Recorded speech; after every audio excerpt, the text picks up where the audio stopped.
သုံးမြကနေကိုအထီကနန်းအလုံးကိုပါထဲမှာထဲလို့ရမလားဒါကသက်စရာစုကပဟီလေးတစ်ခုပါလွယ်ပေါ်ပေါ်ပေမဲ့တကယ်တော့ကနန်းရှိလုံးထည့်လိုက်တဲ့အခါနောက်ဆုံးကနန်းအသွဲနေရအလုံးလောက်ရှိမှာမဟုတ်ပါဘူးသူတို့ကနီလန်အမျိုးမျိုးနဲ့ပြန်စီကြည့်နိုင်ပါတယ်ဒါပေမဲ့အများစုကတော့ပါထဲမှာမဆန့်တဲ့ကနန်းတစ်လုံးရလာပါလိမ့်မယ်အချောင်းကြီးကတော့ရွှေရှင်းပါတယ်ကနန်းတစ်ခုချင်းစီရဲ့တိကျတဲ့နေရာကိုရှာရမယ်ဒါဆိုအဖြေကပါလဲလို့ရမှာကရှစ်ကိုအပေါ်ဘယ်ဘက်ထောက်မှထားရမယ်သုံးညကိုညာဘက်ထောက်မှထားပြီးခုနှစ်ကိုထောက်မှထားရမယ်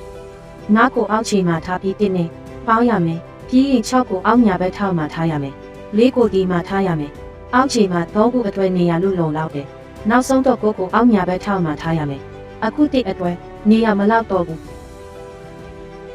ဒါကစိတ်ဝင်စားစရာအပိုင်းပါပုံမှန်အဖြစ်ခုနှစ်ကိုအနာသက်ပေးမှထားလိရှိပါတယ်ဒါပေမဲ့ခုနှစ်ကိုနည်းနည်းလေးနောက်ပြန်ရွှေ့ရုံပါပဲ